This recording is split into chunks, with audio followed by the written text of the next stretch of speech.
Hello friends, welcome to தனாத்தமிழ் ஊதி. இன்றைக்கி நம்ம சேனலில் என்ன பார்க்க போகிறோம்னா ரசப்பொடி தாங்க தயார் பண்ண போகிறோம். ரொம்ப பேர் கேட்டுக்கிட்டே இருக்காங்க ரொம்ப நாளாக, நமக்கு நேரமே இல்லை.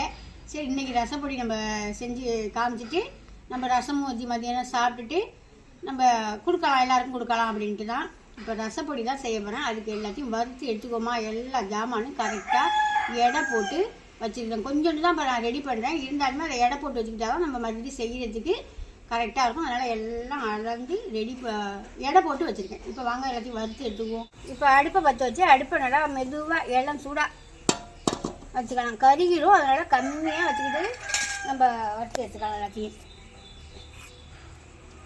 ஃபஸ்ட்டு வரமல்லி எடுத்துருக்கிறேன். இந்த மல்லியோட எடை வந்து கரெக்டாக 100 கிராம். இது நல்லா சுத்தம் பண்ணி புடச்சிக்கிட்டு சுத்தம் பண்ணி வச்சுருக்கேன். சட்டப்படன்னு வெடிக்கும், அதனால் அந்த அளவுக்கு நம்ம நான் காமிக்கிறேன் எப்படி வறுக்கணும். நல்லா ஒரு வாசம் வந்துட்டு அந்த சவுண்டு கேட்குது, அவங்களுக்கு வெடிக்கிற சவுண்டு. கறிக்கிட்டிங்கன்னா ரசம் கசக்கும், அதனால நல்லா பதமாக கரெக்டாக நம்ம எடுத்துக்கணும். மல்லியை வறுத்து வேறு பாத்திரத்தில் மாற்றிட்டோம்.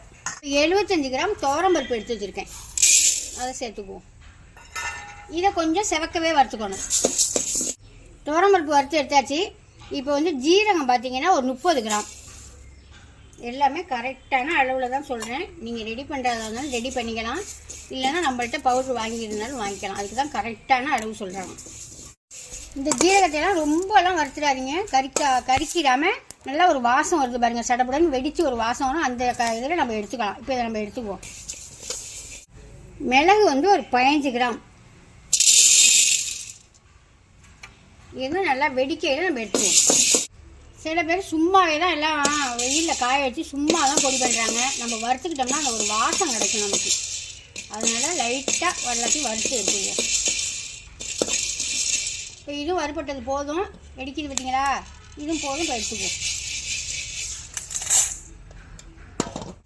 இது எல்லாத்துக்குமே மிளகாய் ஒரு 50 எடை போட்டு வச்சுருக்கேன்.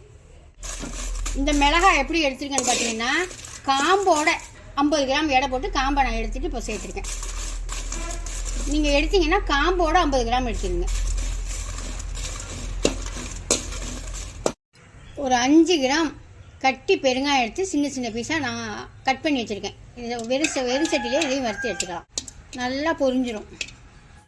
புத்தகம் எப்படி பொரிஞ்சிருக்கு பார்த்தீங்களா, இந்த மாதிரி பொரிஞ்சிடும். அடுப்பை ரொம்ப கம்மியாக வச்சுக்கணும். அடுப்பை காமி எப்படி வச்சுருக்கோம்னு எரிகிறது தெரியல, அந்த மாதிரி தான் நீங்கள் வச்சு வறுத்து எடுக்கணும். கருவேப்பிலை எடுத்து நல்லா துணியில் வச்சு தொடச்சிட்டு போட்டுக்கோங்க, கழுவிட்டு போடாதீங்க. ஃப்ரெஷ்ஷாக பறிச்சிங்கன்னா நான் ஒன்றும் செய்யாது. அப்புறம் மஞ்சள் தூள் தான் நான் இப்போ எடுத்து வச்சுருக்கேன். நம்ம திருவையில் தானே அரைக்கிறோம், அந்த மஞ்சள் தூள் தான் நான் எடுத்து வச்சுருக்கேன். 1 ஸ்பூனு நான் எடுத்து வச்சுருக்கேன். இது வந்து நான் இப்போ கொஞ்சம் தான் ரெடி பண்ணுறேன், அதுக்காக 1 ஸ்பூனு நான் திருவையில் அரைச்ச மஞ்சள் தூள் நான் எடுத்துக்கிட்டேன். நம்ம நிறையா இப்போ நான் எல்லாருக்கும் கொடுக்க போகும்போது அரைக்கையில் என்ன செய்யணும்னா, மஞ்சள் இருக்குல்ல, வெள்ளி மஞ்சள், அதை உடச்சிட்டு வறுத்துட்டு சேர்த்துக்கணும். நம்ம வறுத்த ஜாமான் எல்லாமே ஒரே பாத்திரத்தில் சேர்த்துட்டோம். இப்போ எல்லாம் நல்லா ஆறிடுச்சு. இதை இப்போ நம்ம மிக்ஸி ஜாரில் போட்டு இடிச்சுட்டு வந்துடலாம். இப்போ இது நம்ம கொஞ்சமாக செய்யறதுட்டு நான் மிக்ஸியில் இடிக்கிறேன், இல்லைன்னா நிறையா செய்யல நான் திருவையில் தான் அரைப்பேன். திருவையில் அரைக்கையில் நான் உங்களுக்கு காமிக்கிறேன். இது கொஞ்சம் தானே இப்போ மிக்ஸியில் எடுத்துக்குவோம். இன்னும் 2-3 தூள் ரெடி பண்ணுறேன், நான் தனித்தனியாக வீடியோ போடுறேன் உங்களுக்கு. இதோடய நம்ம எடுத்து வச்சுருக்க மஞ்சள் தூளையும் சேர்த்துக்கலாம். மஞ்சள் போடலாம், அது மிக்ஸியில் இடிக்க முடியாதுங்க, அது கொஞ்சம் கடாரண்டான்னு ஓடும். நம்ம திருவேலினா அது ஈஸியாக எடுத்துக்கிட்டு வந்துடலாம். அதுக்காக தான் இப்போ நான் இதுக்கு மஞ்சள் பொடி சேர்த்துக்கிட்டேன்.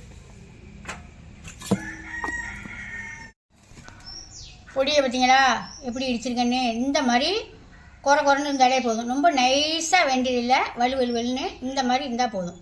நம்ம திருவையில் கொடுத்து அரைச்சோம்னாலும் இந்த மாதிரி தான் ரெடி பண்ணி கொடுப்பாங்க, நைஸாலாம் வராது திருவையில். இப்போ நம்ம ஒரு ரசம் வச்சுக்கலாமா, வாங்க. இப்போ ரசம் கரைக்கிறதுக்கு நல்லா பழுத்த தக்காளியாக 2 தக்காளி எடுத்துருக்கேன். ரசம்னாலே நமக்கு பிடிக்கும், உங்களுக்கு எல்லாருக்குமே தெரியும். அதுக்கு வந்து ஒரு சின்ன லெமன் பெருசுக்கு புளி எடுத்து ஊற வச்சுருக்கேன். இது வந்து கைனி தண்ணியில், நான் 3வது தண்ணி கைனி தண்ணியில் ஊற வச்சுருக்கேன். நான் எப்பயுமே ரசம் வந்து கைனி தண்ணி இருந்துச்சுன்னா கைனி தண்ணியில் வச்சுருவேன், இல்லைன்னா தான் பச்சை தண்ணியில் வைப்பேன். இப்போ இந்த புளியை கரைச்சி நம்ம அதில் சேர்த்துக்குவோம். இப்போ நல்லா புளியை கரைச்சிட்டேன், இதில் வடிகட்டிடலாம். ரசத்துக்கு தேவையான உப்பை சேர்த்துக்குவோம். ரசத்துக்கு தேவையான பூண்டு தட்டி வச்சுருக்கேன். பூண்டு நம்ம தனியாக தான் தட்டி சேர்த்துக்கணும், நம்ம பொடியில் சேர்க்க முடியாது. கொஞ்சம் கருவேப்பிலை, கொஞ்சம் ஃப்ரெஷ்ஷான கொத்தமல்லி எல்லாத்தையும் இதில் சேர்த்துக்குவோம். சேர்த்துட்டு நான் வந்து இந்த ரசம் வந்து ஒரு 5 பேருக்கு வைக்கிறேன். நல்லா தாராளமாக ஊற்றி சாப்பிட்ற அளவுக்கு 1 ஸ்பூனுக்கிட்ட அந்த தூள் ஒரு 1.5 ஸ்பூனுக்கிட்ட போட்டுக்குவோம். இப்போ இதை நல்லா கரைச்சி விட்டுடலாம். இதில் வந்து இப்போ நம்ம மஞ்சத்தூள் எல்லாமே கரெக்டாக இருக்குது, கலர்லாம் கரெக்டாக இருக்குது. நீங்கள் பார்த்தீங்கன்னாலே தெரியும் நம்ம சேர்த்துருக்க மஞ்சத்தூள் கரெக்டான அளவில் சேர்த்துருவோம். இதுக்கு நம்ம எக்ஸ்ட்ராலாம் மஞ்சத்தூள் சேர்க்க வேண்டியதில்லை. இப்போ நல்லா தனியாக கரைச்சி விட்டுட்டேன். ரசத்து கலரை பார்த்தாலே உங்களுக்கு தெரியும். இதில் இப்போ நம்ம தேவையான தண்ணியை சேர்த்துக்குவோம். சூப்பராக இப்போ ரெடி பண்ணிட்டேன்னா ரசத்தை கலர் பார்த்தாலே உங்களுக்கு தெரியும், கலர்ஃபுல்லாக இருக்குது பாருங்கள். இப்போ போய் தாளிச்சிடுவோம் வாங்க. இப்போ ரசம் தாளிக்கிறதுக்கு 1 ஸ்பூன் எண்ணெய் ஊற்றி எண்ணெய் நல்லா சூடாகிட்டு கொஞ்சமாக கடுகு சேர்த்துக்குவோம்.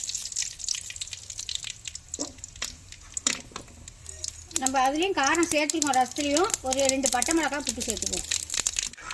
இன்னும் ஒரு அருமையாக இருக்குது பாருங்க, ரொம்ப நாளாக கேட்டுக்கிட்டே இருக்காங்க. இப்போ தாளிச்சு ஊற்றிடலாம். நல்லா கடுகு வெடிச்சிச்சு, தாளிச்சு ஊற்றிடுவோம்.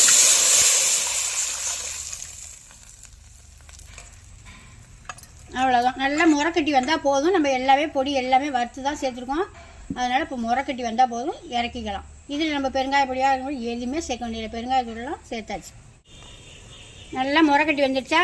இப்போ ரசத்தை நம்ம வேறு பாத்திரத்துக்கு மாற்றிக்கலாம். ரசம் எப்படி சூப்பராக இருக்கா?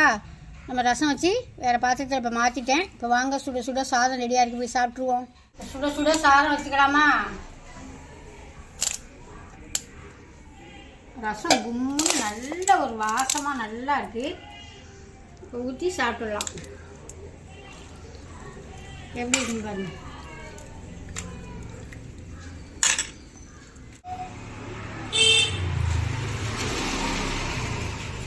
ரசம் சூப்பராக அருமையாக இருக்குங்க. சுட சாதத்துக்கும் இந்த நம்ம ரெடி பண்ண ரசத்துக்கும் அவ்வளோ அருமையாக இருக்குங்க. இந்த ரசப்பொடி வேணும்னா உங்களுக்கு மேலே உள்ள நம்பருக்கு வாட்ஸ்அப் பண்ணி வாங்கிக்கோங்க. இல்லை நீங்கள் செஞ்சுக்கணும்னா கரெக்டான அளவுகளோட போட்டுருங்க. நீங்கள் செய்கிறதுனா செஞ்சுக்கோங்க. அடுத்த வீடியோவில் பார்ப்போம். பாய்.